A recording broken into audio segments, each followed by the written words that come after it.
Em algum lugar dessas águas está a resposta para um dos mistérios mais letais do mundo.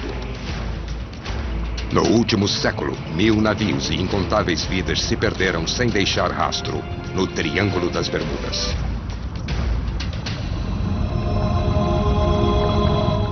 Agora, com a tecnologia de ponta, vamos explorar as forças poderosas, alguns diriam até maléficas, que agem aqui.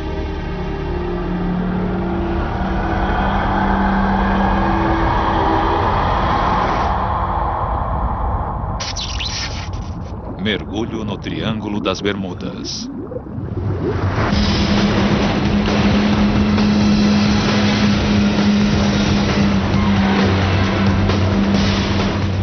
Nas águas do litoral de Miami, no interior profundo do Triângulo, a Guarda Costeira norte-americana é a primeira linha de defesa contra um inimigo invisível.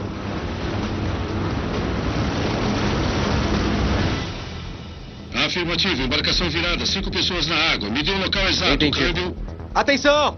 Todos os anos eles recebem mais de 10.000 pedidos de socorro. Câmbio.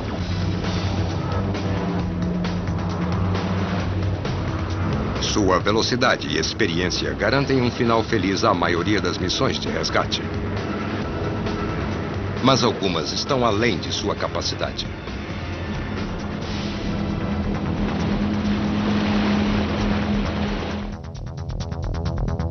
Furacões, tempestades violentas e mares bravios são os maiores assassinos aqui.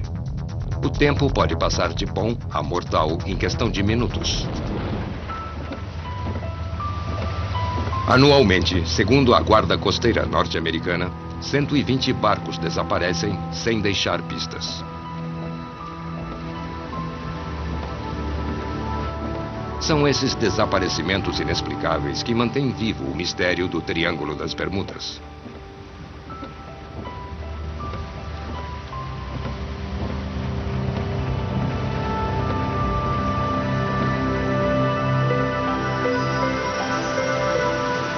Mas não são apenas barcos. Nos céus, acima, centenas de aeronaves também desaparecem.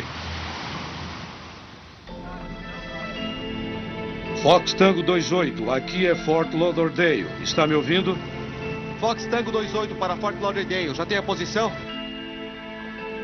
O mito do Triângulo das Bermudas começou no dia 5 de dezembro de 1945, quando um grupo de 5 aeronaves desapareceu misteriosamente. Está tudo errado. Até o oceano parece diferente. O voo 19 era uma missão de treinamento rotineira de 5 bombardeiros torpedeiros Avenger. Esse avião de 3 lugares da Marinha norte-americana era o principal carrasco de navios e submarinos. Ele podia carregar até 900 quilos de carga e tinha uma autonomia de 1.600 quilômetros. O Avenger era robusto e confiável. O fatídico voo 19 deixou Fort Lauderdale às 2h10 numa tarde clara de inverno. 4 horas após a decolagem, eles desapareceram no ar. Temendo o pior, uma aeronave de busca e resgate decolou rumo ao céu que escurecia. 20 minutos depois, às 19h47, o avião de resgate também desapareceu. Após uma busca criteriosa, não encontraram sinais de destroços. E nada jamais se soube deles até agora. Durante os últimos 60 anos, esse mistério sustentou as teorias mais incríveis sobre as forças estranhas que poderiam ter agido aqui. Segundo a lenda, o Triângulo abrange os mares entre Miami, a Ilha das Bermudas e Porto Rico. Uma área de quase 3.900.000 quilômetros quadrados. Desde 1492, quando Colombo navegou pela primeira vez por esta área e viu luzes estranhas no céu, a lista de desaparecimentos inexplicáveis no Triângulo das Bermudas cresceu. Milhares de navios e aviões simplesmente sumiram, sem nenhum alerta, nem pedido de socorro e sem deixar destroços. Richard Weiner escreveu vários livros de sucesso sobre esses estranhos desaparecimentos. Não conhecemos o nosso planeta. Sabemos mais sobre a Lua e talvez mais sobre Marte do que sobre o nosso planeta. Sabemos mais sobre a Terra, mas não sobre o mar. Os estaleiros de Key West fervilham com histórias sobre aqueles que se perderam no Triângulo. Histórias de monstros marinhos gigantes, lapsos cósmicos de tempo, bússolas descontroladas e buracos no oceano que engoliram navios ecoaram por todo o mundo. Mas os sumiços continuam. Eu diria que há uma espécie de anomalia acontecendo ali que não podemos explicar. Algo que ocorre bem lá embaixo, onde os últimos raios de luz solar alcançam. Há alguma coisa acontecendo lá embaixo.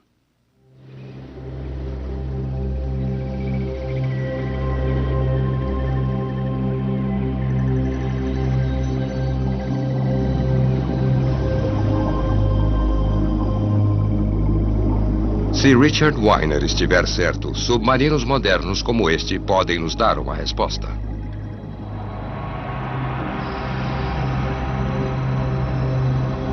Este é o Aviator. Diferentemente dos outros submarinos, ele voa através da água como um aeroplano. Sob as ondas estão os restos de navios e aviões perdidos no Triângulo. A maioria foi vítima de forças naturais terríveis. Outros talvez tenham histórias mais bizarras para contar.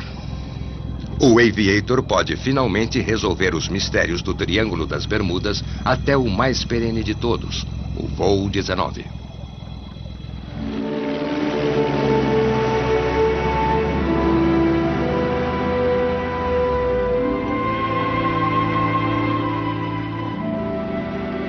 Seis meses após o fim da Segunda Guerra Mundial, a estação aeronaval em Fort Lauderdale, na costa leste da Flórida, ainda estava em operação.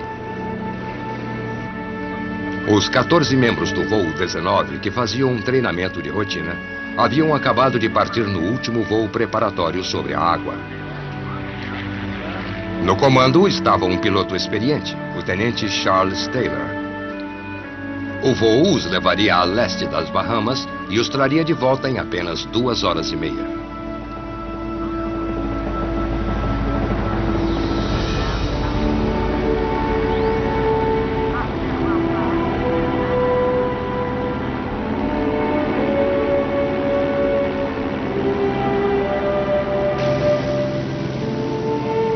O que se segue foi baseado inteiramente nas transcrições de rádio originais. Fox Tango 28 para a Bosse. Eu acho que estamos nos desviando da rota. Câmbio. Negativo, Tenente Taylor. Segundo a bússola, eu estou no curso correto. Nós não estamos na rota planejada. Vou assumir a liderança e corrigir a posição, câmbio. Certo, Tenente.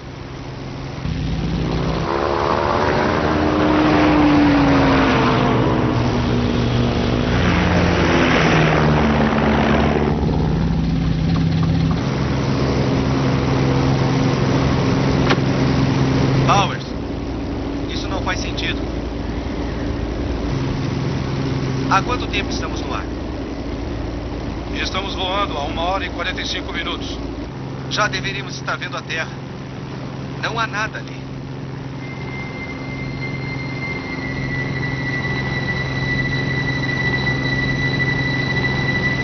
Quem sabe estamos voando muito a leste.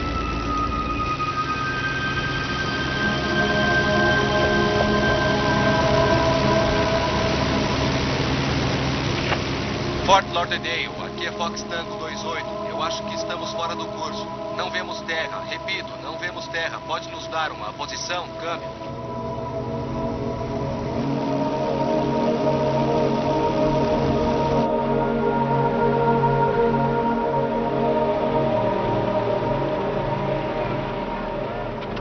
Atenção, torre de controle. Recebi um chamado pelo intercomunicador, ou melhor, pelo alto-falante. A torre de controle me chamou e disse: comandante, parece que há problemas com um voo. Entendido, câmbio. O que está havendo exatamente? Senhor? Fox Tango 28, aqui é Fort Lauderdale. Qual a sua posição atual? Câmbio. Torre de Fort Lauderdale. Não podemos confirmar nossa posição atual. Câmbio. Fox Tango 28, dirija-se a oeste. A oeste, entendeu? Entendido. Não sabemos de que lado fica o oeste.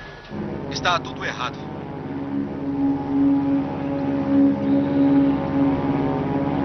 Não sei o que os outros achavam. Só sei que eu estava preocupado.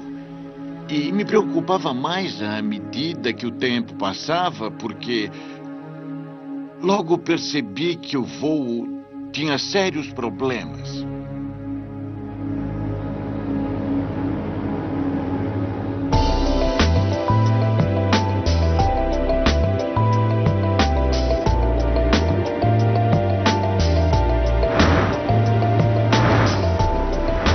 "60 anos depois, o arquivo sobre o voo 19 está prestes a ser reaberto.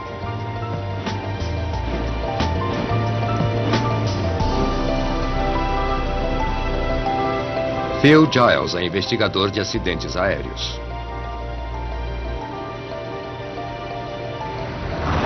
Os avanços na teoria da aviação irão ajudá-lo a determinar o que aconteceu, onde e por quê. É fascinante poder estudar algo que ocorreu há tanto tempo e elucidá-lo. Talvez encontremos pistas que a primeira investigação não percebeu. E conseguir resolver esse mistério é gratificante. Os indícios revelam que tudo começou com um simples erro. A importância daquele momento só recentemente foi compreendida.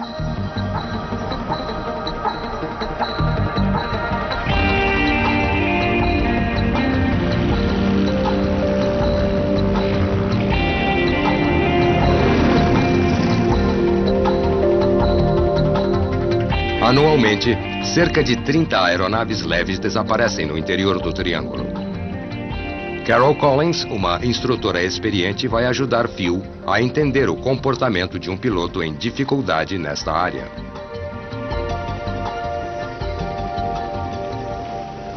Vamos nivelar a 450 metros. Quando sobrevoamos uma área que não tem referências visuais, é muito fácil perder o senso de direção. Por exemplo, se começássemos nos dirigindo para o leste, virássemos para oeste, como fizemos, e depois virássemos para o sul, se você virar de forma gradual e não estiver muito consciente do que está fazendo, você vai acabar numa direção totalmente diferente da pretendida. Perder-se é uma coisa que acontece. Mas por que um piloto naval altamente experiente iria se perder? Talvez houvesse a influência de outras forças.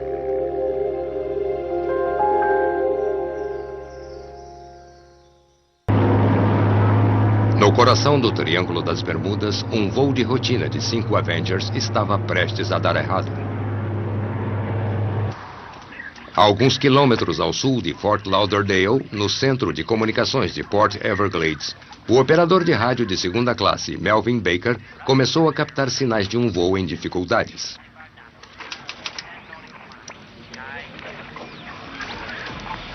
Fox Tango 28, aqui é Fort Lauderdale. Poderia confirmar sua posição? Fort Lauderdale, aqui é Fox Tango 28. Agora temos terra à vista. Parece que os ventos nos empurraram sobre Florida Keys, mas não tenho certeza da distância. Nem como chegar a Fort Lauderdale da minha posição atual. Câmbio. Se está sobre Florida Keys, deixe o sol sobre a asa esquerda e voe para o norte subindo a costa até chegar a Miami. Fort Lauderdale fica a 30 quilômetros à frente. Entendido.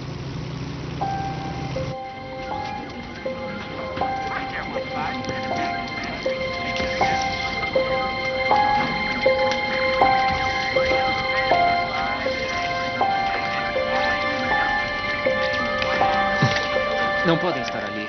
O vento está soprando do sudoeste e os empurraria sobre o Atlântico. Me dê o microfone. Obrigado. Aqui é Port Everglades, Fox Tango 28. Está me ouvindo? Câmbio. Aqui é Fox Tango 28. Ouço perfeitamente. Aqui é o Baker, senhor. Pelos meus cálculos, não deve estar sobre Florida Keys. De acordo com o vento, não podem ter sido levados nessa direção, senhor. Está me ouvindo, senhor?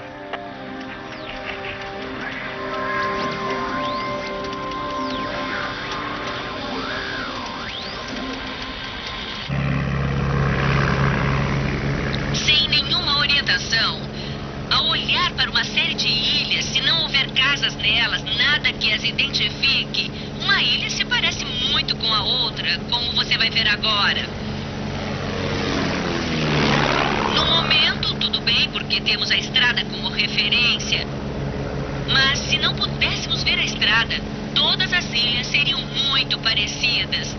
E quando há baixa visibilidade, isso é um problema sério.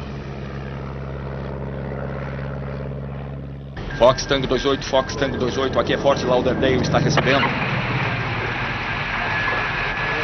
Está me ouvindo, Fox Tango 28? Fox Tango 28, aqui é o comandante Poole, oficial de voo de Fort Lauderdale. Está me ouvindo? O pessoal na torre e eu ficamos em silêncio. Pois sabíamos que não havia nada a fazer. Tentamos tudo. Esperem. Quanto tempo de voo resta a eles? Eles têm combustível para voar mais algumas horas, senhor. Temos 3 horas para trazê-los de volta. O voo 19 estava no ar há mais de 2 horas. Segundo o plano original, eles estariam na segunda parte do voo após virar ao norte sobre uma pequena ilha chamada Cistern Cay. Em vez disso, estavam sobre o oceano vazio.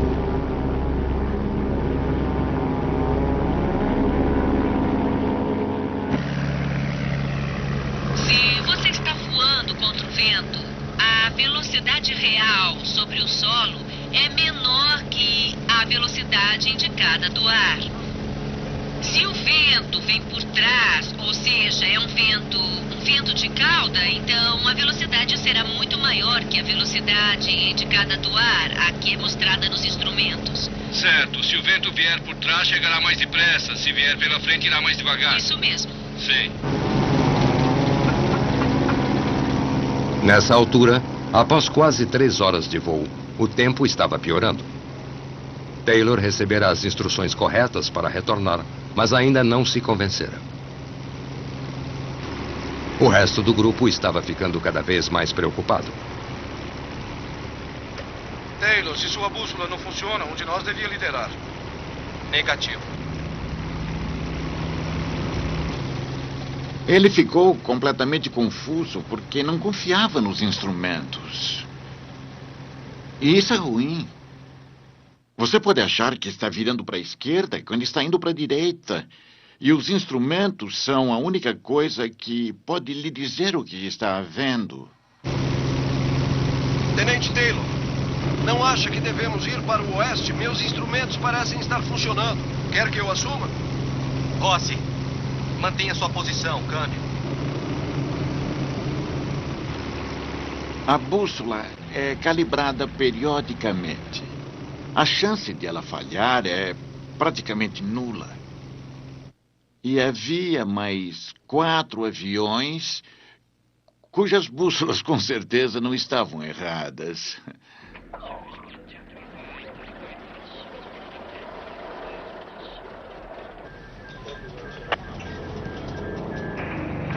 Comandante, não devíamos mandar o avião de busca? Nós não podemos fazer isso. Não temos uma posição correta, a previsão do tempo não é boa e já há bastante confusão pelo rádio. Outro avião no céu só iria piorar as coisas. Não é a primeira vez que um avião de treinamento some. Vamos trazê-los de volta. Então alguém disse, quando vão mandar o avião? E eu disse, mandá-lo para onde? Não temos uma posição, não temos nada. Ouçam todos. Precisamos ter certeza de que o resgate alertou todas as bases de Key West a Melbourne. O voo 19 ainda pode chegar à costa antes que o combustível acabe. Mas precisamos lhes dar todas as condições para isso.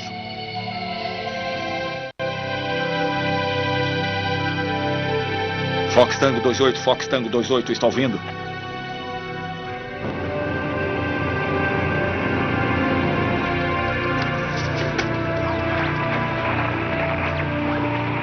Não estamos progredindo. Fox Tango 28, aqui é Port Everglades. Consegue me ouvir, câmbio?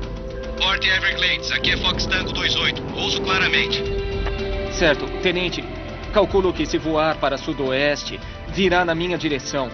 Vou reduzir o volume e se ainda conseguir ouvi-lo, significa que está vindo na minha direção. Entendido. Ele não está sobre Golfo. Se estivesse, não conseguiríamos ouvi-lo tão bem. Deve estar mais perto.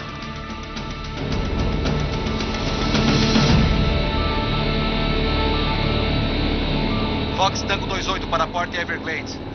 Ouça, Baker, se estivesse assim tão perto de vocês, estaria vendo a Terra. Não verá a Terra se estiver paralelo a nós. Vocês têm combustível suficiente. Continue voando na minha direção. Baker, não creio que seja a direção correta. Fox Tango 28 para Fort Lauderdale. Já tem uma posição? A transmissão está falhando. Repito, a transmissão está falhando. Qual a sua posição? Câmbio. Fox Tango 28. Aqui é Port Everglades. Tem combustível suficiente para chegar aqui, está me ouvindo? Fox Tango 28 para Fort Lauderdale. Já tem uma posição? Mesmo baixando o volume, ainda posso ouvi-lo. Devem estar voando na minha direção. Por que me ignoram?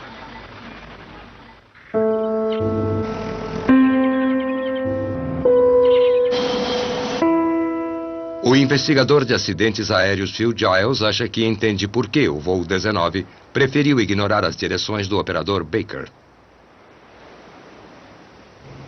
Taylor fez uma coisa que não é comum e acabou se perdendo.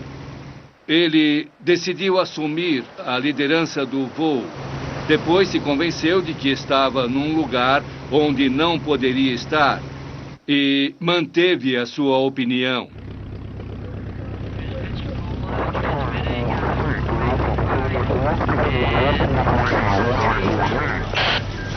Comandante, Miami calculou uma posição a 20 minutos. O voo 19 está num raio de 160 quilômetros de 20 graus, 15 minutos ao norte e 79 graus 00 minutos ao oeste. Certo.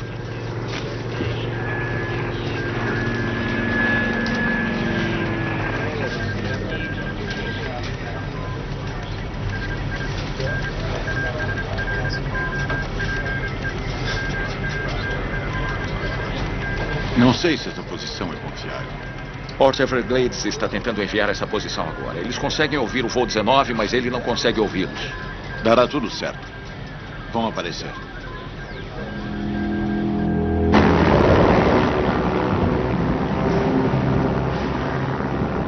Taylor, talvez devêssemos voar a 270 graus até chegarmos à praia e ficarmos sem gasolina. Taylor?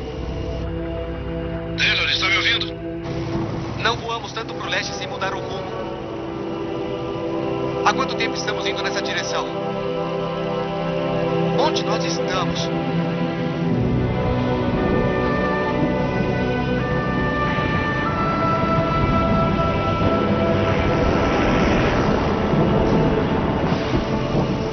Muito bem, Miss Cooper. Quando restar 35 litros de gasolina, todos nós faremos um pouso forçado na água. Entenderam?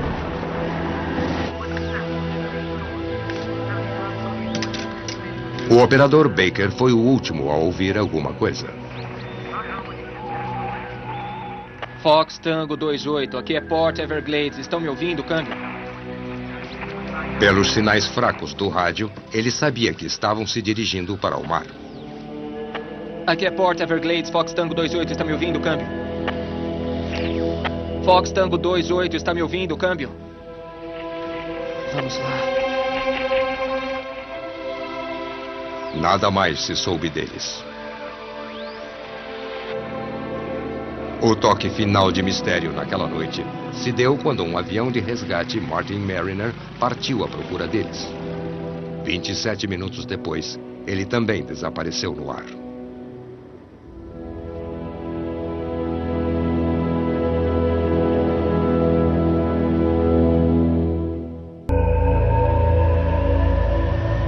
Como poderiam 6 aeronaves simplesmente desaparecer sem deixar rastro? Se o investigador de acidentes Phil Giles quiser resolver esta parte do mito, terá de achar uma resposta.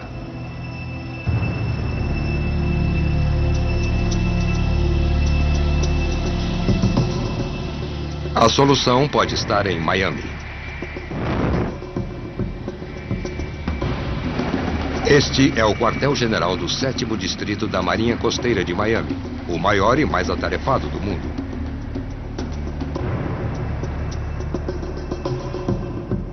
Phil quer saber como foi possível o voo 19 desaparecer sem deixar rastro e por que jamais nenhum corpo ou destroço foi encontrado. Estavam procurando no lugar errado ou havia algo mais? O comandante Camilo Bazono pode ter as respostas. Se voltarmos a 1945, quando não havia tecnologia, talvez 320 quilômetros longe da costa e o mar estava agitado, chovia forte, estava completamente encoberto. Alguma chance de encontrar alguém? Muito difícil.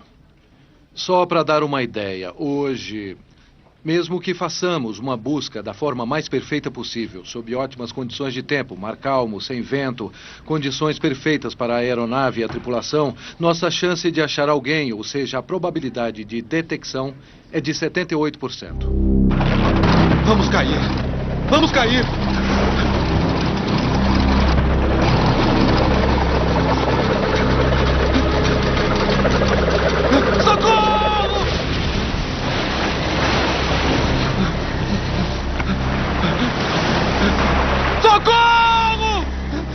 Aqueles aviões afundaram rapidamente. Powers! Se a busca não começa na primeira hora após o sumiço e tendo a localização, ele se resume à procura de pessoas na água. Em perfeitas condições, os aviões teriam flutuado durante 2 minutos. Mas o mar estava agitado naquela noite e os aviões afundaram em segundos.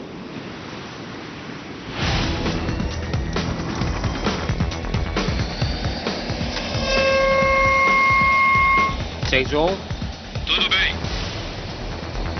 A Guarda Costeira criou um exercício potencialmente perigoso para demonstrar como é difícil encontrar alguém no mar, mesmo hoje em dia.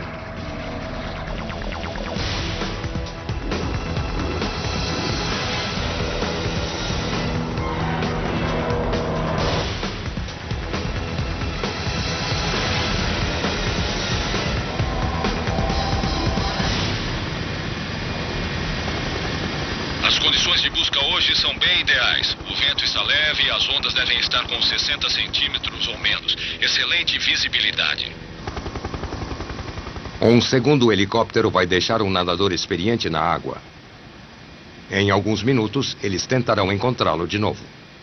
Vamos nos afastar uns 180 metros à esquerda, depois subiremos para nos posicionar e tentar localizá-lo.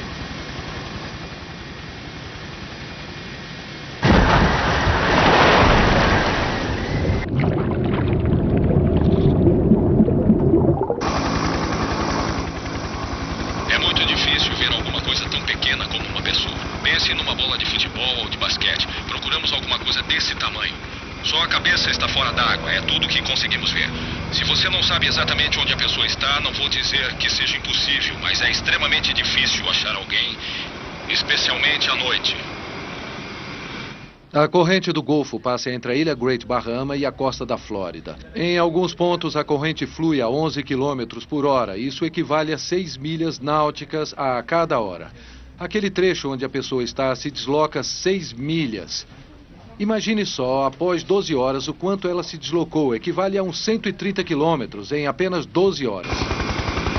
Estamos a uns 45 metros agora. É a altura que usamos para tentar localizar alguém na água. Há uma pessoa na água para treinar o pessoal de resgate. Ela usa roupas bem coloridas, o que ajuda bastante. Eu não gostaria de estar ali sozinho esperando que me localizassem, porque mesmo com toda a tecnologia moderna, radar, sensores infravermelhos, tudo se resume a identificar visualmente alguém na água.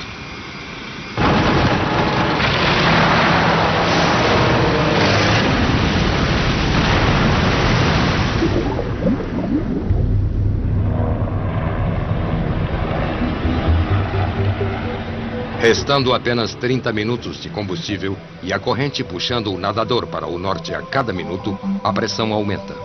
Mas, pelo menos desta vez, eles sabem onde ele está.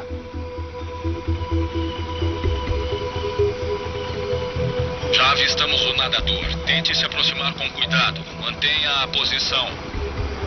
Tenha cuidado agora. Eu vou me aproximar um pouco. Dá pra ver a crista das ondas quebrando em volta dele. Isso dificulta a visualização.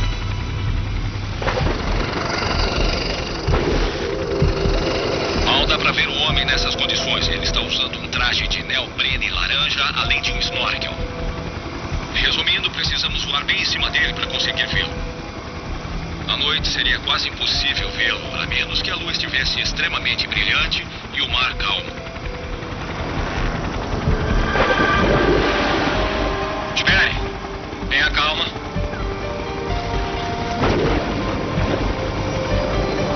Efetuando o resgate. Nadador se aproximando.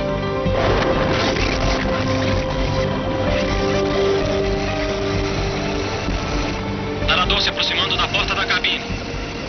Nadador na porta da cabine. Nadador entrando na cabine.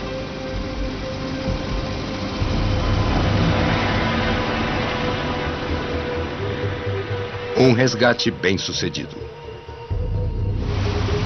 Mas em 1945, o tempo estava ruim. Durante 6 dias, a maior missão de resgate por ar e por mar desde a guerra procurou em vão. Nada jamais foi encontrado. Não me surpreende que sumissem sem deixar rastro, porque isso acontece aqui de vez em quando. Há pessoas que nunca foram encontradas até hoje. Mas se as condições estavam tão ruins conforme descritas, provavelmente não haveria sinal de qualquer destroço nem mancha de óleo na superfície da água, mesmo 1 hora após o acidente. Mesmo atualmente, as chances de achar alguém vivo ou qualquer indício do voo 19 seriam nulas.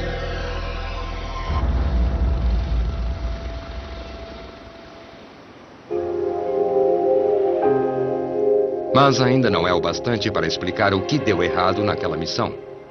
Phil está convencido de que há alguma coisa a mais.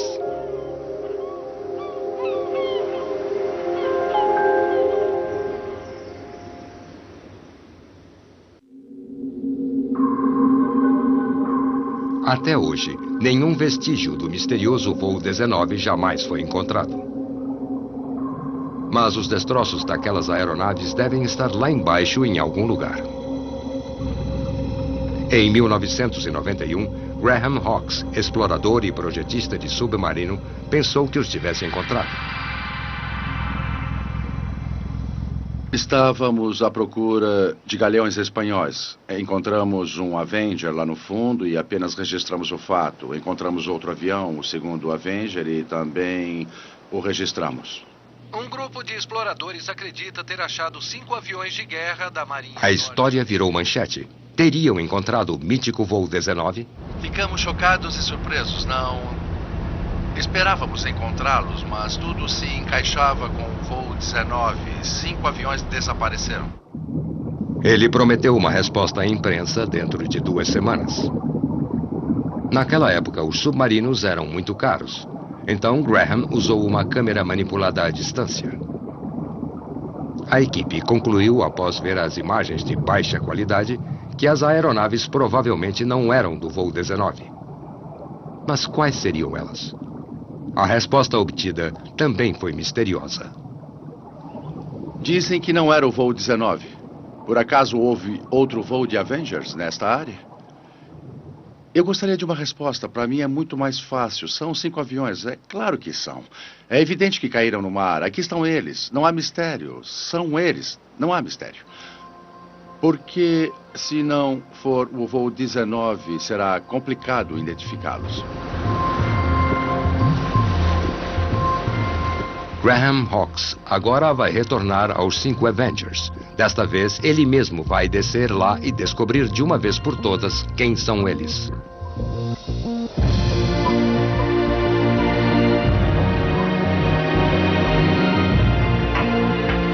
Quase 20 quilômetros ao largo da costa de Fort Lauderdale, um moderno navio de pesquisa do Instituto Oceanográfico Harbor Branch vai se juntar à caçada dos Avengers perdidos. O oceano é muito grande. Achar um grupo de 5 aviões reunidos, eis o problema. O que estão fazendo ali? É outra coisa voltar em pessoa. Achamos coisas com a tecnologia antiga e isso nos deixa curioso. Desta vez temos o submergível Sea-Link e agora podemos quase tocá-los ou cheirá-los. Temos uma chance bem melhor de descobrirmos quem são. Para fazer uma identificação positiva, Graham vai procurar um código único que está escrito na cauda de cada aeronave. Para tornar a encontrar os aviões, ele passou as coordenadas mantidas em segredo ao capitão do navio, que vai usar o sonar para tentar localizá-los. O padrão de busca vai de norte a sul e cobre cerca de 15 quilômetros quadrados. Cada linha que navegam dentro dessa área chama-se de linha de rastreamento e pode ser repetida com precisão quando encontram alguma coisa. Lá está. Olha só. Exatamente na linha de rastreamento onde achamos aquele Avenger. Bem na linha de rastreamento. E o fato de estar sempre ali quando cobrimos essas linhas significa que está mesmo ali. Agora, com calma, vamos levar o submergível até lá para dar uma olhada.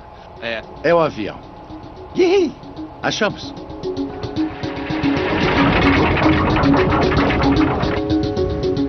Graham esperou 12 anos por este momento. Bom dia.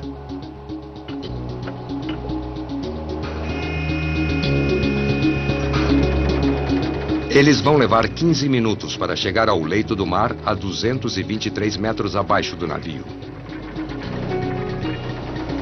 Na parte de trás do submergível está Harold Larkin, um perito em aviões Avenger.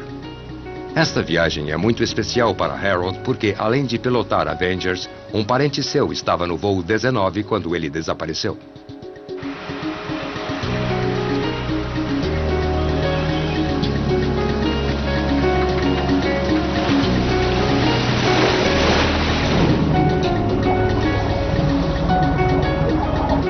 Muito bem, já está liberado. Tem permissão para mergulhar. Entendido. Leitura 182 metros, 310.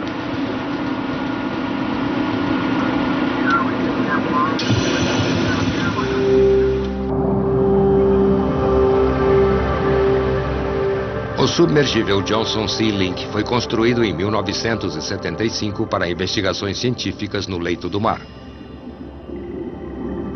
Ele mergulha até cerca de 915 metros, onde a pressão é de 70 quilos por centímetro quadrado. É a ferramenta perfeita para esse tipo de trabalho. Os números de identificação podem estar escondidos atrás dos depósitos marinhos. Com um sofisticado braço manipulador do lado externo, o Sea-Link está equipado para lidar até com o trabalho forense mais delicado. Mais de 200 metros abaixo e 60 anos de volta ao passado, Graham penetra na escuridão do Triângulo das Bermudas. Que segredos o aguardam?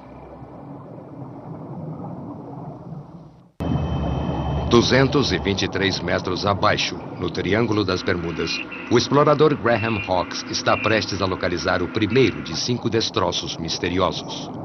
O alvo está bem aqui. Ah, ótimo. Certo, temos um alvo. Está a 120 metros daqui.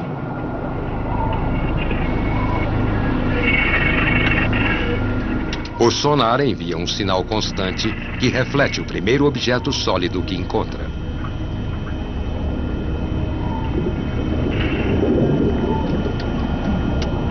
Adoro esse som. Rico. O som metálico lhes dá uma ideia precisa da distância e do tamanho do objeto. Este sinal é muito forte. Alvo no lugar, ainda está lá. Muito bom, vamos nos aproximar devagar. O alvo está bem à nossa frente. É isso, 18 metros. Vamos vê-lo logo.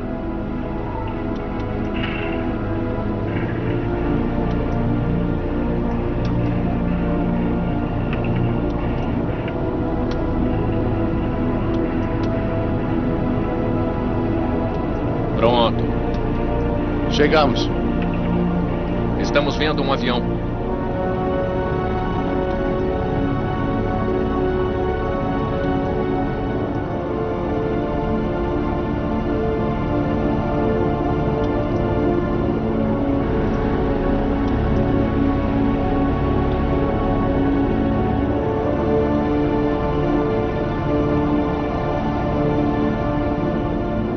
Parece meio sinistro, não? É.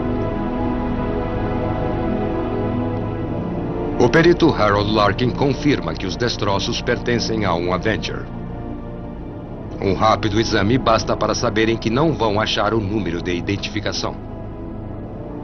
A cauda onde estava escrito desapareceu. Por enquanto, este avião guardará seus segredos. Eles decidem passar ao próximo alvo, a 150 metros dali. Temos um bom contato com o sonar e vamos nos aproximar. Eu diria que as chances de 5 aviões estarem assim juntos são as mesmas que acertar um buraco numa tacada só, ser atingido por um raio, além de ter um bilhete premiado no bolso. Teriam de estar próximos, na mesma velocidade e foi ao mesmo tempo. Ou as correntes daqui os teriam separados, mesmo que pertencessem ao mesmo voo. O que quer que tenha havido aconteceu ao mesmo tempo com todos eles.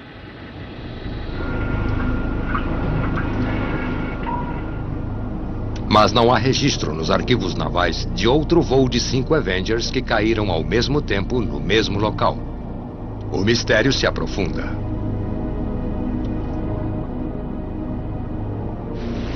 Podem nos dar uma posição atualizada?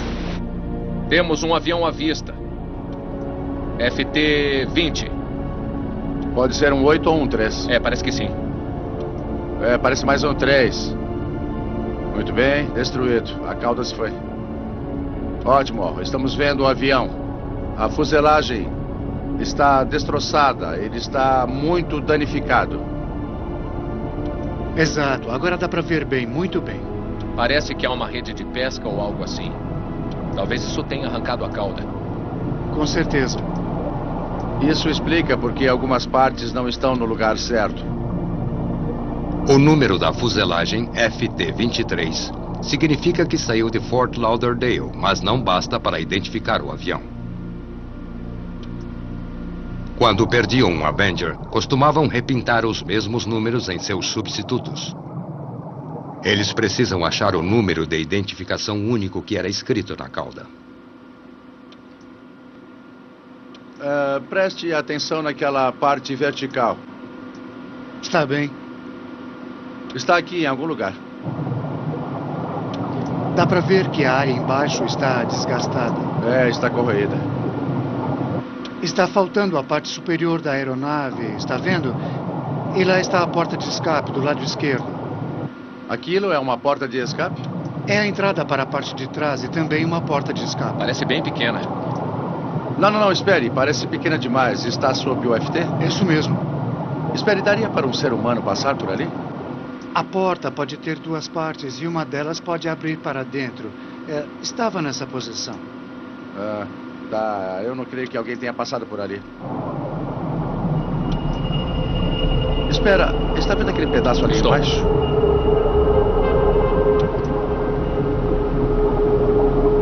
Se tivermos muita sorte, é o painel que estamos procurando. É isso aí. Há realmente um painel assim. E se tivermos muita sorte, esse pedaço tem os números de registro. Nós só precisamos de um pouco de sorte. Precisamos de sorte todo dia. Os números de registro ficavam na parte inferior, não é? Deve haver a palavra Marinha ou parte dela e abaixo o número de registro. Eu gostaria de ver a palavra Marinha, mas não conseguimos ver nada. Que tal usar uma escova? Eu vou mover isto aqui um pouquinho. Deve usar uma escova sobre o painel.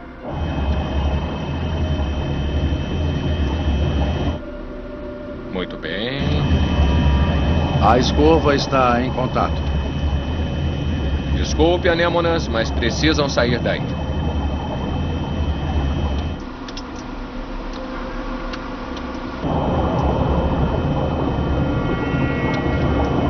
Alguma ideia de onde aquilo estaria pintado? No meio do painel, na parte da frente ou na de trás? Há duas linhas, uma para a marinha e outra para os números. Deve tomar um bom espaço. Nem tanto assim.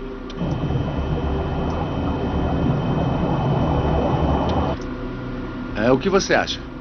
Não parecem estar aí. Está bem, está bem.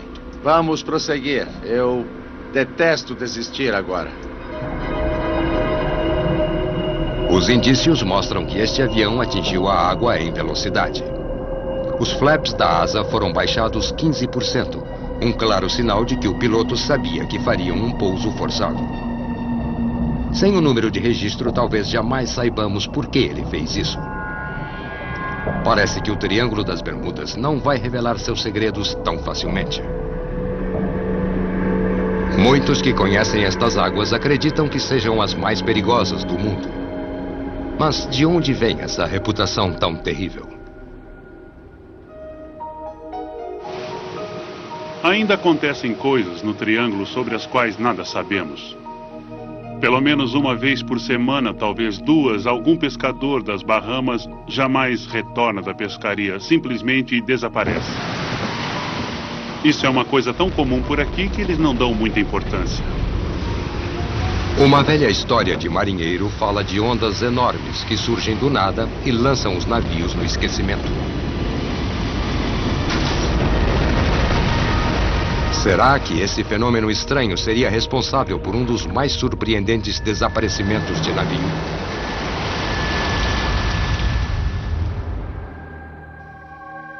O Marine Sulphur Queen, um navio cargueiro de 152 metros, estava em boas condições quando deixou o Texas em direção à Virgínia. No dia 4 de fevereiro de 1963, ele enviou uma mensagem de rádio rotineira a 435 quilômetros a oeste das Keys. Algumas horas depois, o Sulphur Queen e seus 39 tripulantes desapareceram sem deixar rastro. Outro mistério não resolvido. Uma velha história de marinheiro diz que o mar literalmente se abria e engolia os navios. Haveria alguma verdade nisso? A primeira pista emergiu em 1985, quando câmeras capturaram estas imagens extraordinárias. Uma plataforma petrolífera no Mar do Norte havia perfurado um vasto bolsão de gás abaixo do leito do mar e quase afundou. Depósitos de gás como esse existem em todos os litorais do mundo, e o Triângulo das Bermudas não é exceção. Aprisionado no sedimento, o gás é altamente volátil. Um terremoto sob o mar ou um deslizamento poderia liberar o gás na água. Será que as bolhas de gás podem realmente criar um buraco no oceano? O físico naval professor Bruce DeNardo veio à Flórida para descobrir. Temos uma vaga ideia, eu preciso refiná-la, mas tenho uma ideia do que é preciso para afundar aquele navio. Eu estou animado, acho que vamos conseguir.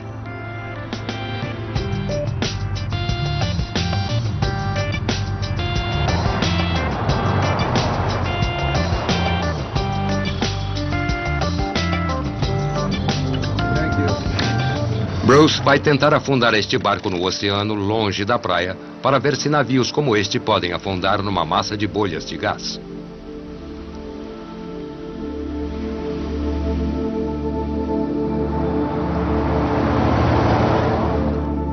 Até agora, tudo é só teoria. É uma experiência em larga escala e será a primeira do gênero. Podemos tentar isso. Do lado prático, Bruce contará com a ajuda de um projetista de efeitos especiais de Hollywood, Phil Beck. Eles correm contra o tempo. Foi prevista uma tempestade nas próximas 24 horas. Há 50% de chance, isto é. A teoria parece correta para mim, mas eu... não sei, é muita bolha. Ninguém jamais tentou algo assim antes.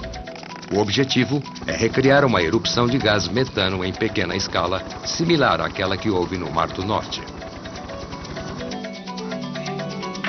estão construindo uma gigantesca estrutura de canos que depois será afundada no leito do oceano.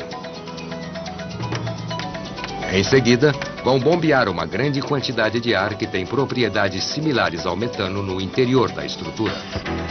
O ar será forçado para fora dos canos através de pequenos buracos e lançado na água acima. Minha experiência no laboratório indica que é preciso muito mais bolhas do que você imagina para afundar algo. Os experimentos de Bruce mostraram que apenas 2% de ar na água reduzirão a flutuabilidade. No momento, estão pondo 6% de ar na água. Bruce ainda não sabe se isso bastará para afundar o barco. À tarde, estão prontos para testar um pequeno pedaço da estrutura. Parece bom. As bolhas estão bem uniformes. Vemos as bolhas saindo. Ele pode afundar. Pode afundar na primeira tentativa. Não sabemos. Há muito trabalho a ser feito e muito pouco tempo. A tempestade se aproxima rapidamente.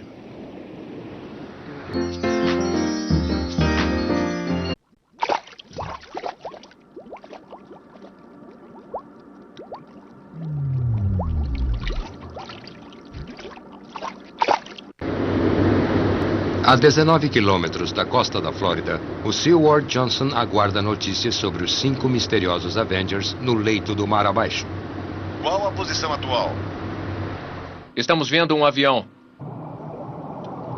223 metros abaixo, o explorador Graham Hawkes e o perito em Avengers, Harold Larkin, estão tentando identificar o 5º e último avião. Pronto, vamos. Certo, aqui está. Será que este Avenger fantasmagórico conseguirá lhes contar sua história?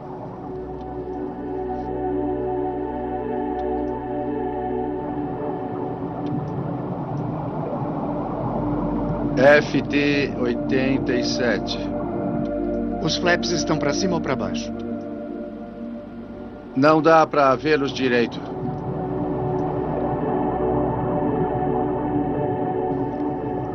A essa profundidade, onde há pouquíssimo oxigênio, a deterioração é bem mais lenta que em terra. O último momento de cada avião está congelado no tempo.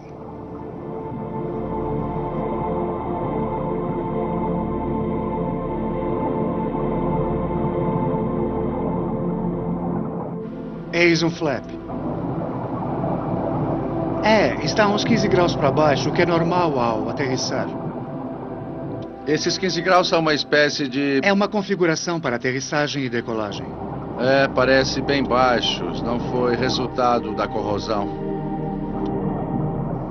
Isso significa que o piloto do FT-87 também sabia que faria um pouso forçado, mas conseguiu fazer um pouso controlado na superfície. Muito bem, a boa notícia é que a cobertura está aberta. O que significa que toda a tripulação provavelmente saiu por ali. Vamos dar uma boa olhada na parte da cauda. Vamos. Vejamos se há alguma coisa lá. Os destroços estão em boas condições, mas assim como nos outros, a cauda desapareceu. Eles começam a achar que o 5º fantasma não quer ser identificado.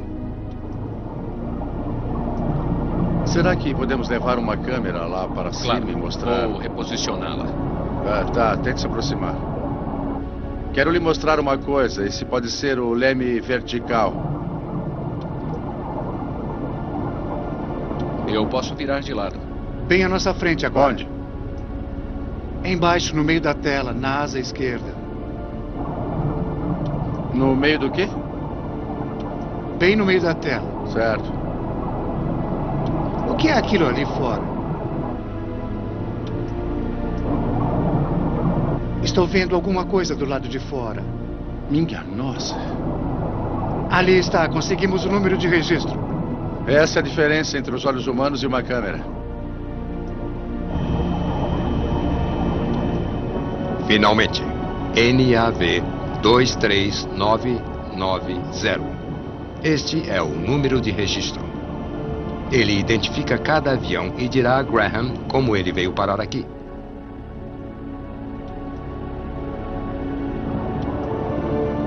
Após cumprirem a missão, eles retornam à superfície. Foi um longo dia. Todos estão ansiosos para ver os registros.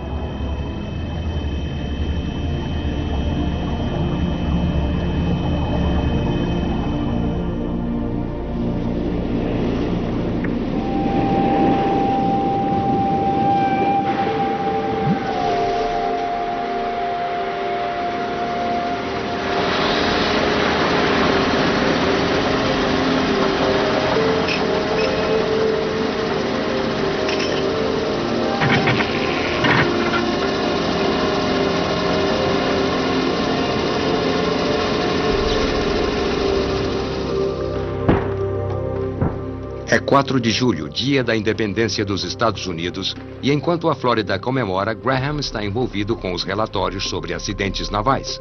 É o momento pelo qual aguardou durante 12 anos. NAV 23990, perdido no mar. No dia 9 de outubro de 1943, FT-87, pilotado pelo guarda-marinha George Swint, retornava a Fort Lauderdale após uma missão. A bordo estavam os pilotos de segunda classe Sam Trees e Jay Lewis. Precisamente ao 12:20, o motor sofreu uma perda catastrófica de combustível e fez um pouso forçado. Swint e sua tripulação sobreviveram. FT-87, desaparecido há 60 anos. Graham agora sabe como ele chegou aqui.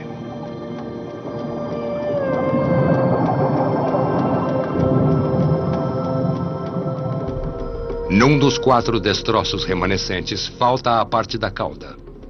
E só há um relato de um acidente de agosto de 1944, envolvendo uma colisão fatal em pleno ar, onde a cauda foi destruída. Seria este o local do descanso final daqueles homens desaparecidos, o piloto John Barry e os pilotos de terceira classe Joe Market e Fred Burns? Para Graham, é a situação que ele menos esperava. Uma coleção totalmente fortuita de acidentes. 5 aviões que colidiram em épocas diferentes no mesmo local.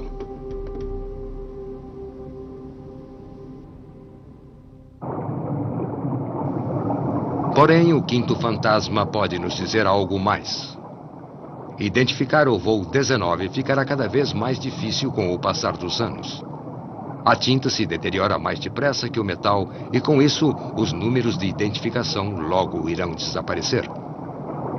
No dia da experiência na praia, a equipe está prestes a testar a teoria mais incrível sobre o que poderia estar afundando navios no Triângulo das Bermudas. Tudo certo, rapazes. Vamos lá. Estarei lá para verificar.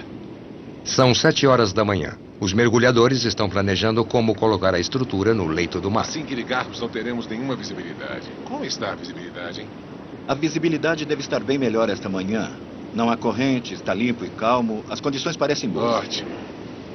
Vamos amarrar as 2 partes e arrastá-las juntas. A terceira ficará na extremidade. Nós faremos assim. Parece bom na areia, não? Puxem as 2! Puxem! Jamais foi tentado algo assim antes. O equipamento é frágil e precisa ser manuseado com cuidado. O tempo está bem melhor. A nova maré limpou a água. Eu acho que vai funcionar.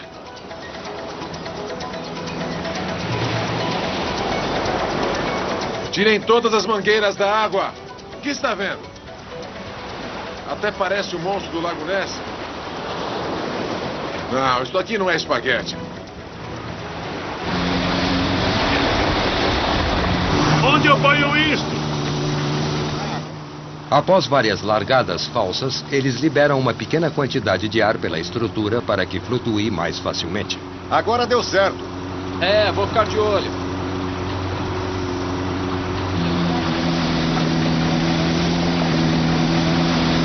Deslocamos o equipamento cerca de 30 metros. Portanto, estamos na profundidade certa. Estamos a 5,5 metros.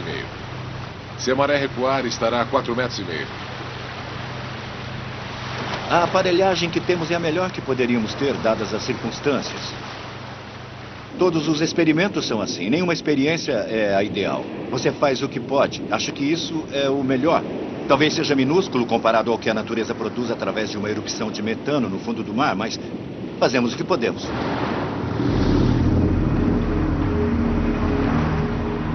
Para que a experiência tenha algum valor no mundo científico, cada passo deve ser precisamente registrado. Bruce fica cada vez mais frustrado pela falta de informações detalhadas repassadas por Phil. A tensão entre os dois começa a transparecer. Temos tido problemas com a comunicação. Tá brincando? Por causa da nossa formação diferente. Phil tem muita experiência prática. Não tem instalação de estocagem, é um compressor rotativo. Eu conheço a parte teórica e a de laboratório, sabe? Os princípios da experiência científica. É claro. Foi o que eu pedi antes. A menos que acelere. quanto... Certo. Ah, tá bom. Tivemos alguns problemas de comunicação. Você disse toda a capacidade. E toda a capacidade tá bom, eu não me lembro de dizer isso. Mas acabamos contornando os problemas que encontramos. Nós estamos chegando lá.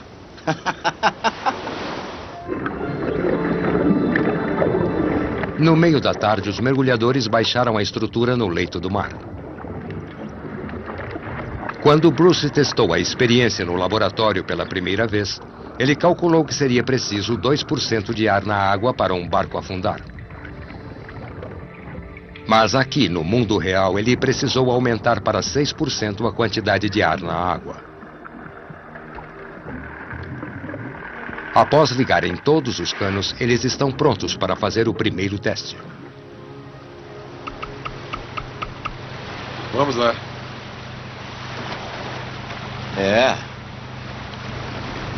Parece bom. Não está claro o quanto está reduzindo a densidade da água, mas há muita espuma e ela está se espalhando. Devido à corrente de água que sobe, ela se espalha na superfície. Essa surgência vai empurrar o barco para cima e dificultar o seu afundamento. Mas pode ser um efeito pequeno. Ninguém pode saber.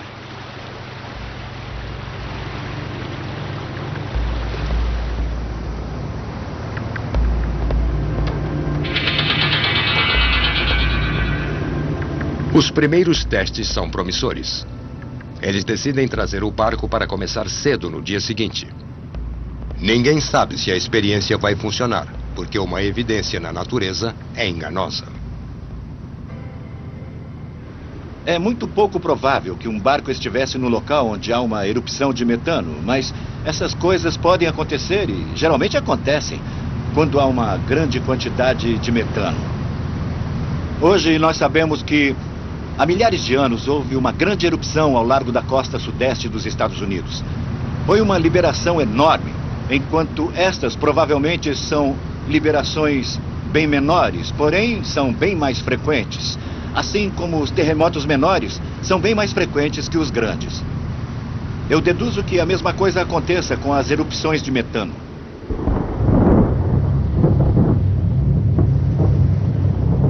Naquela noite, a tempestade que eles tentavam evitar atingiu a praia. Era maior que o normal para essa época do ano.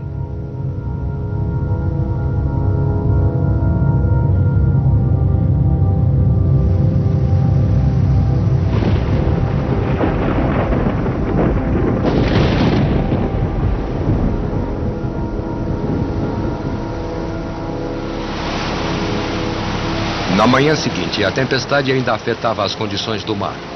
Seria a maldição do Triângulo das Bermudas ou apenas má sorte? Está horrível, a chuva está bem forte, as ondas estão muito altas. Nós não podemos fazer nada agora, mas eu espero que passe. Minha nossa! As ondas estão bem grandes por causa do vento. Foi uma mudança de 180 graus. Nunca vi uma coisa dessas. Pior que isso é impossível. Agora o barco se soltou e a equipe luta para amarrá-lo novamente.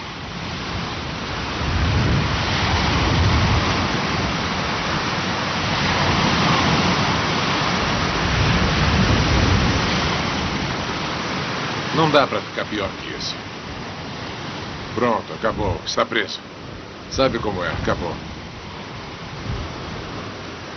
Parece que o Triângulo das Bermudas não vai revelar seus segredos sem lutar.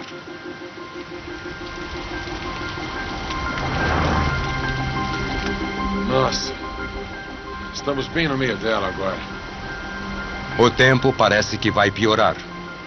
Eu estou sob muita pressão. Sabe como é na minha área? Sob muita pressão mesmo. Muita no meu lugar.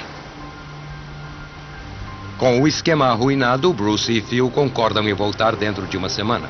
Foi uma mudança muito repentina. Eu nunca tinha visto isso.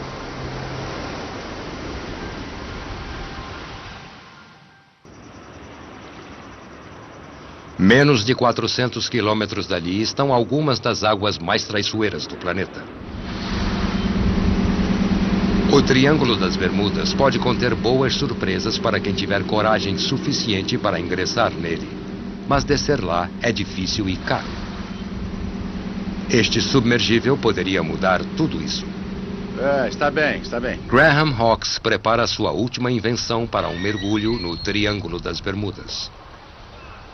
Seu nome é Aviator. É um conceito inteiramente novo em tecnologia de submergíveis. Um submergível normal é uma coisa grande, feia e lenta que precisa de uma nave-mãe dedicada. É como um antigo computador central. Os que realmente quisessem explorar não podiam ter um. Então era preciso dispor de uma tecnologia bem mais leve, mais rápida e de baixo custo. Esta cabine é algo que um piloto de combate entenderia. Eu vou lhe mostrar o que ela tem de diferente. Eu não estou entrando num casco sob pressão grande e comprimido, mas num casulo individual. Os controles são iguais aos de um avião. Eu puxo isto aqui e dá para ver os controles de superfície se movendo. Se usar os propulsores, nos locomovemos. Eu posso simplesmente reduzir, girar, fazer uma volta de 360 graus e... Não dá para fazer isso num submergível convencional.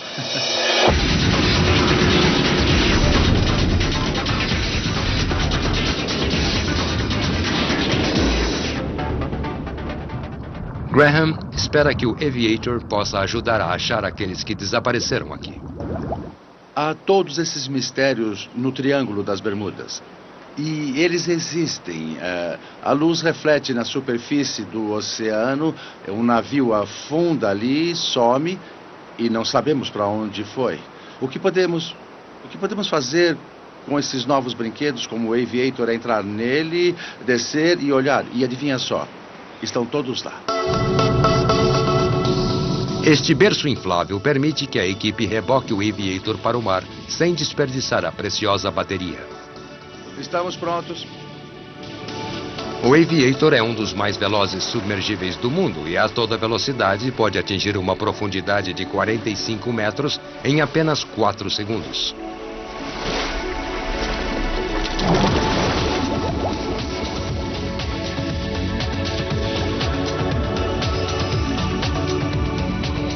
Com esta máquina, Graham espera conquistar a vastidão dos oceanos.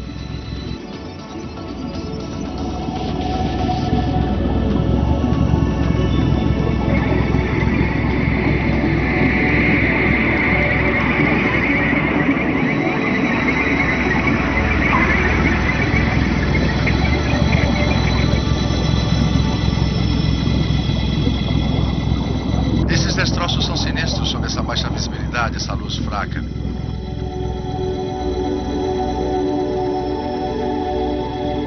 60 metros abaixo, nas águas costeiras de Miami, há destroços incomuns.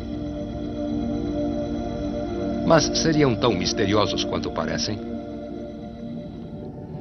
Estes são os destroços do Paraíso, afundado deliberadamente nos anos 80 para criar um recife artificial.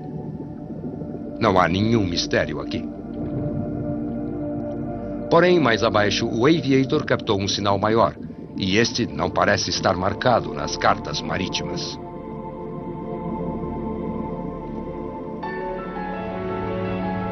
O professor Bruce DeNardo está prestes a descobrir se estranhos buracos no oceano poderiam realmente afundar navios no Triângulo das Bermudas. Esta é sua última chance de fazer a experiência. Eu me senti muito mal da última vez. Acho que todos contribuíram para o resultado frustrante, e eu fui um deles.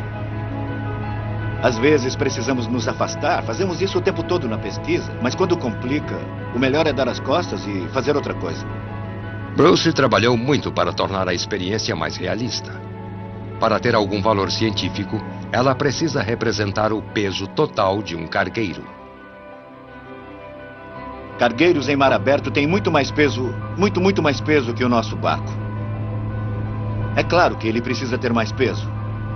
Então, vamos carregá-lo até ter o peso certo e ver o que acontece.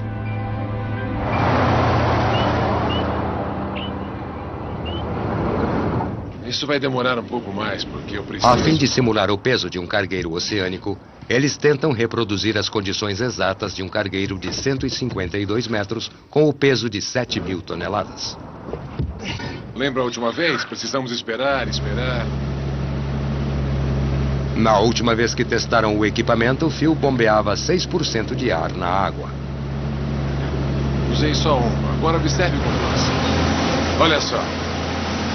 Dessa vez, ele está bombeando 25%, equivalente a uma grande erupção de gás. Bruce está confiante de que isto basta para afundar o barco.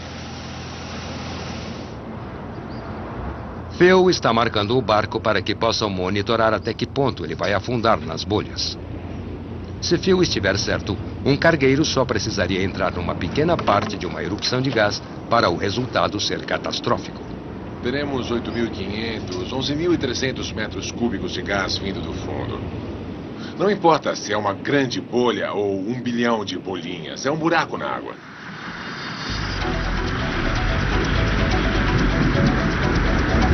Pode ligar.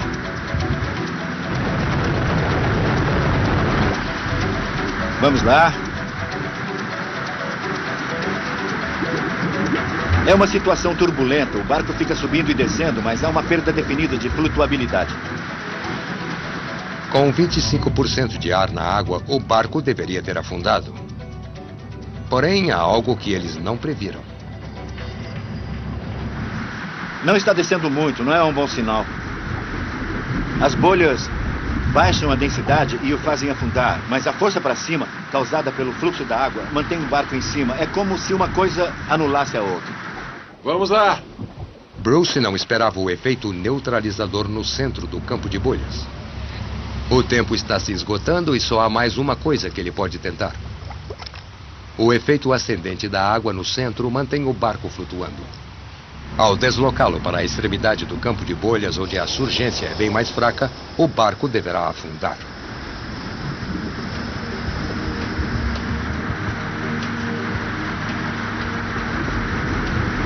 O barco adernou, viu só? Adernou. A frente levantou. Lá vai ele.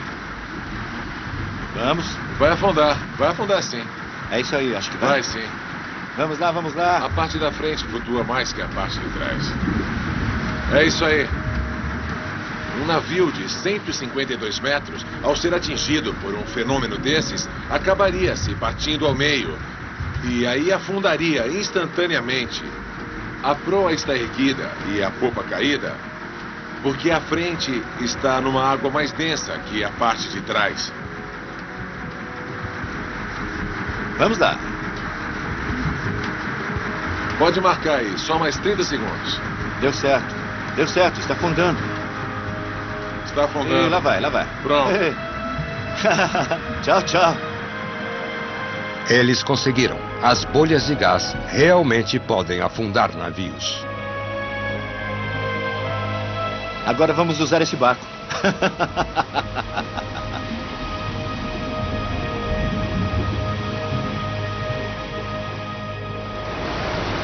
O que me surpreende é que isso é muito menor se comparado ao que a natureza pode fazer. Tivemos todo esse trabalho para gerar bolhas nesta pequena área para afundar um pequeno barco. Por isso, respeitamos ainda mais o que a natureza pode fazer. No Triângulo das Bermudas, os depósitos de gás superam 70 vezes o gás usado em todos os Estados Unidos num único ano. Isto é muito gás. Se uma parte dele entrar em erupção, bastará para afundar uma frota inteira de cargueiros.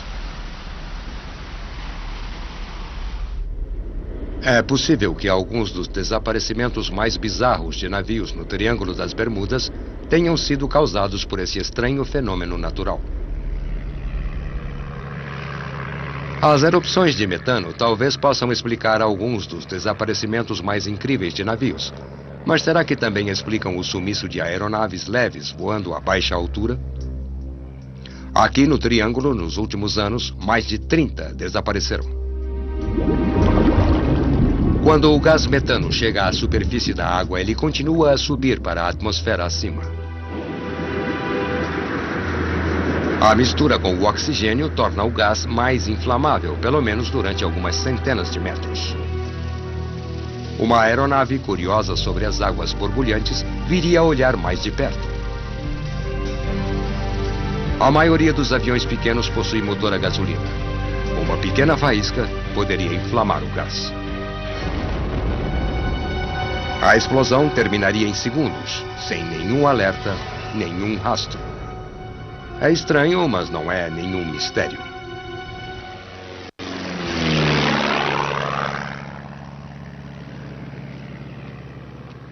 Em Key West, o investigador de acidentes Phil Giles agora está pronto para revelar o que realmente aconteceu com o voo 19. O voo fatídico envolvendo 14 pilotos e 5 Avengers desapareceu misteriosamente há mais de 60 anos, numa missão de rotina que tragicamente deu errado. Phil agora é capaz de explicar por quê. O voo 19 iria seguir o plano de navegação 1, conforme o chamavam. Era basicamente um triângulo. Eles partiram da base de Fort Lauderdale e seguiram para o leste até estas ilhas conhecidas como Hen and Chickens, onde fariam um treino de bombardeio a baixa altitude durante 20 minutos. A próxima etapa envolvia uma rota que passava sobre a Great Bahama, ia até Great Sail Cay, ao norte da ilha, e retornava a Fort Lauderdale. Em que ponto da etapa de treinamento eles cometeram um erro? Eu creio que foi depois do treino de bombardeio nas ilhas Hen and Chickens. O vento estava mais forte que o previsto naquele dia e os empurrou para nordeste da rota planejada. Eles passaram direto ao norte de Cistern Cay e fizeram a volta em Great Abaco. Se estivessem na rota, veriam a ilha Great Bahama logo à frente.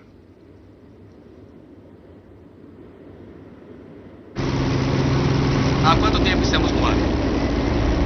Estamos voando há 1 hora e 45 minutos. Já deveríamos estar vendo a Terra. Não há nada ali. Se não tivessem se desviado, teriam visto terra naquela rota. Great Bahama fica à direita, mas o que ele realmente viu foi terra paralela à rota que seguia. E isso o fez pensar, peraí, minha bússola indica norte, mas a terra está à minha direita, deveria estar à minha frente, portanto, minha bússola está errada.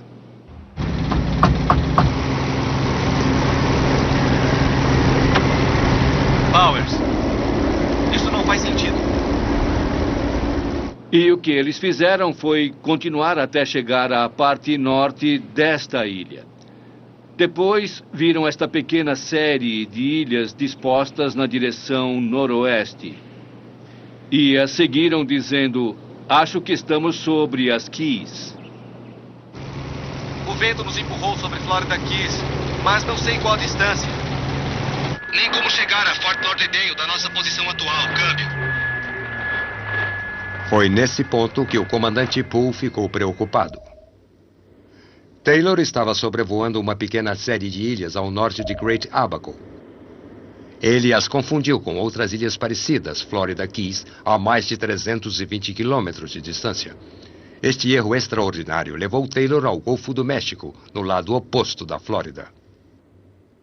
Então todas as direções de voo foram tomadas como se estivessem sobrevoando o Golfo do México e não aqui no Atlântico Norte. Eles estão virtualmente na direção oposta em relação à direção que deveriam tomar. Ele tentava voltar à Flórida, mas se afastou cada vez mais para o Oceano Exato, Atlântico. isso mesmo. O que ele fez? Ele se dirigiu à parte errada da costa. Eu não estou vendo nada. Taylor, você está bem? Quando restar apenas 37 litros de gasolina, vamos aterrissar na água juntos. Verifiquem os marcadores. Estamos sem gasolina. Vamos cair! Vamos cair!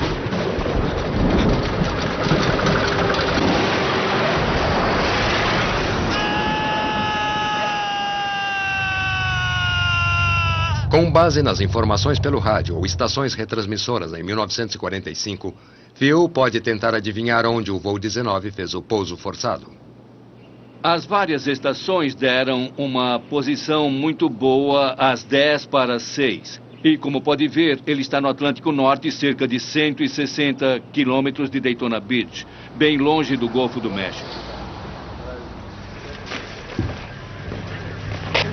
Mas a posição chegou com 1 hora de atraso ao voo 19.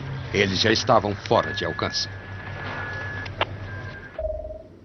Ironicamente, aquela posição os deixava a apenas 25 minutos de Daytona Beach.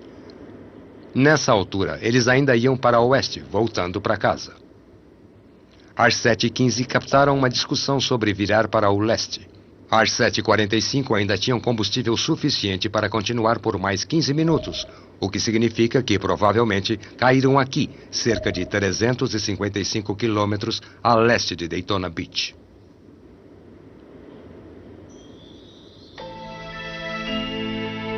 Agora temos uma ideia mais clara sobre o que aconteceu naquela noite. A questão é por que um piloto experiente como Taylor não percebeu esse erro grosseiro. O que se passava em sua mente? Senhor, vocês têm combustível suficiente para chegar aqui. Continuem voando na minha direção. Baker, eu não creio que a direção esteja correta.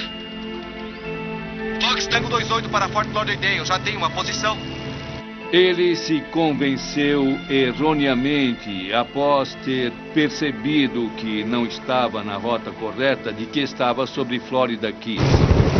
Phil concluiu que, à medida que as condições se deterioraram, Taylor teve um grave colapso mental, uma espécie de estreitamento da visão que o deixou cego a todas as outras opções oferecidas. Não acho que esteja sobre as Keys. Nossa carta de ventos indica que não foi levado nessa direção. Hoje, este problema é conhecido como desorientação espacial. Agora é considerada uma das ameaças mais perigosas a um piloto. Ele não pôde evitar. Este não é um fenômeno raro. As pessoas decidem uma coisa e depois, diante do perigo, se prendem a esse conceito inicial, porque em sua mente é muito real.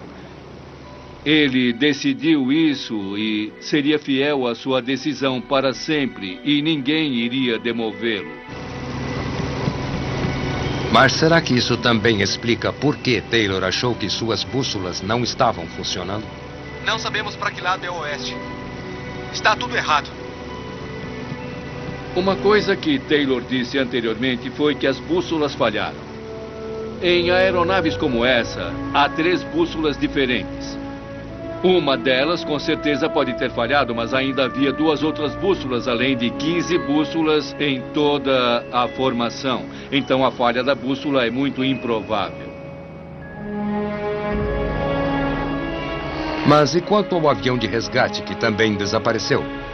Os Martin Mariners eram conhecidos como tanques de gasolina voadores, e muitos haviam explodido em pleno ar devido a uma fagulha ou mesmo a um cigarro de um tripulante. Alguns dias depois, o relatório de um navio na área alegou ter visto uma explosão no céu, exatamente às 19h47.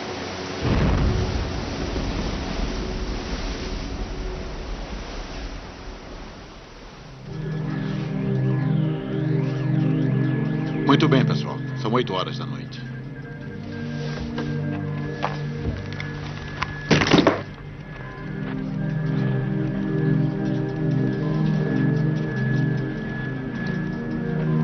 Eu me senti impotente porque nada mais havia a fazer. Foi a pior noite da minha vida.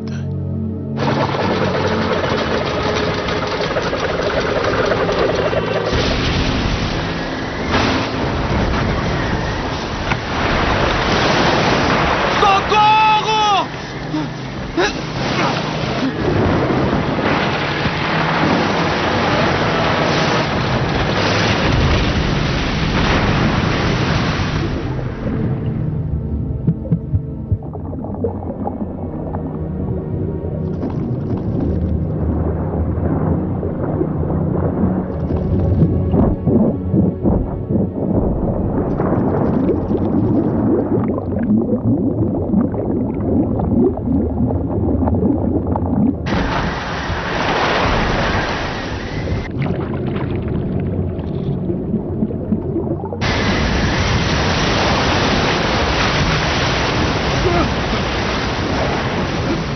Taylor!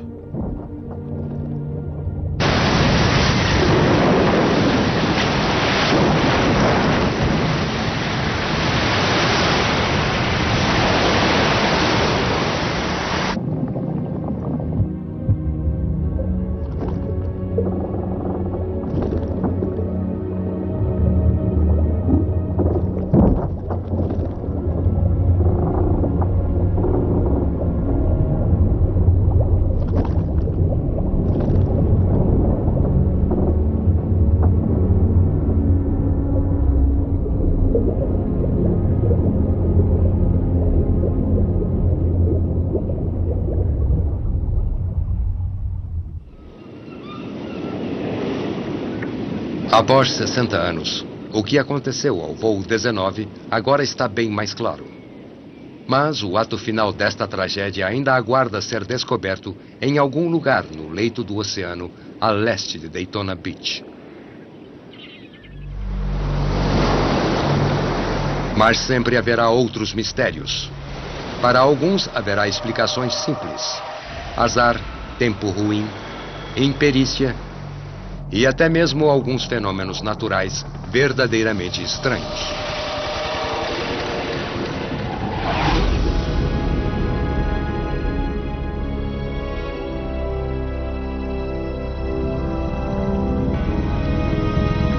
"90 metros abaixo, Graham encontrou um monstro de 60 metros.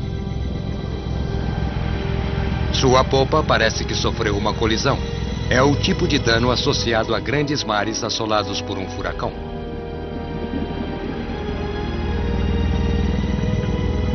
Não se vê nenhum nome. Será que estes velhos destroços pertencem a um daqueles vários navios que supostamente desapareceram sem deixar rastros?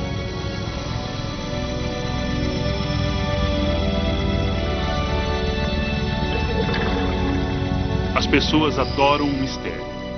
Elas querem um mistério, não importa qual seja, querem um mistério. Apesar de solucionar um dos desaparecimentos mais míticos do Triângulo, haverá outros cujas respostas permanecerão indefinidas. Mas com a nova tecnologia permitindo um acesso mais rápido e profundo, vamos descobrir que esses segredos finais são mais estranhos que qualquer fantasia. Eu não creio em forças inexplicáveis, mas em acontecimentos inexplicáveis. Tenho certeza de que quando descermos lá e explorarmos as profundezas do oceano, vamos encontrar algo muito surpreendente, talvez além da nossa imaginação. Até lá, o Triângulo das Bermudas continuará a ser o mais romântico dos grandes mitos do oceano. Versão brasileira, DPN Santos.